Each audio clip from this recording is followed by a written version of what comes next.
ವಿಶ್ವದ ಅತಿದೊಡ್ಡ ಶ್ರೀಮಂತ ಎಲನ್ ಮಸ್ಕ್ ಅವರು ಬಿಳಿಯರ ಸಂಖ್ಯೆ ಜಾಗತಿಕವಾಗಿ ಕಡಿಮೆಯಾಗುತ್ತಿದೆ ಎಂಬುದಕ್ಕೆ ಭಾರತೀಯ ಉದ್ಯಮಿ ಕೋಸ್ಲಾ ಕೌಂಟರ್ ನೀಡಿದ್ದಾರೆ. ಟೆಸ್ಲಾ ಸಿಇಒ ಎಲನ್ ಮಸ್ಕ್ ಅವರು ಜನಾಂಗೀಯ ಸಂಬಂಧಿ ಟ್ವೀಟ್ ಒಂದನ್ನು ಮಾಡಿದ್ರು.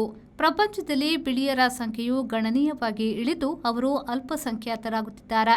ಇದನ್ನು ಖಂಡಿಸಿರುವ ಭಾರತೀಯ ಮೂಲದ ಬಿಲಿಯನೇರ್ ಉದ್ಯಮಿ ವಿನೋದ್ ಕೋಸ್ಲಾ ಅವರು ಮಸ್ಕ್ ಅವರು ಜನಾಂಗೀಯವಾಗಿ ತಮ್ಮನ್ನು ಸಮರ್ಥಿಸಿಕೊಳ್ಳುತ್ತಿದ್ದಾರೆ.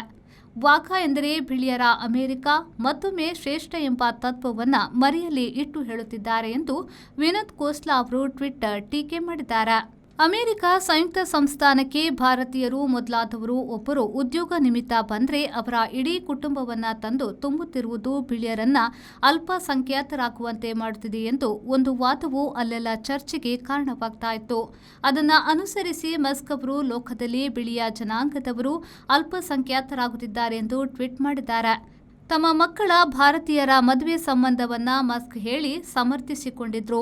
ಅದು ಬೆಂಬಲಿಗರ ಮೂಲಕ ವಾದವಾಗಿ ವಿನೋದ್ ಕೋಸ್ಲಾರ ಬೀಚ್ ಆಸ್ತಿ ಪ್ರಕರಣ, ಮಸ್ಕ್ ಅವರ ಕುಟುಂಬ ಹಗರಣ ಇತ್ಯಾದಿಯಾಗಿ ಹರಡಿಕೊಂಡಿದೆ.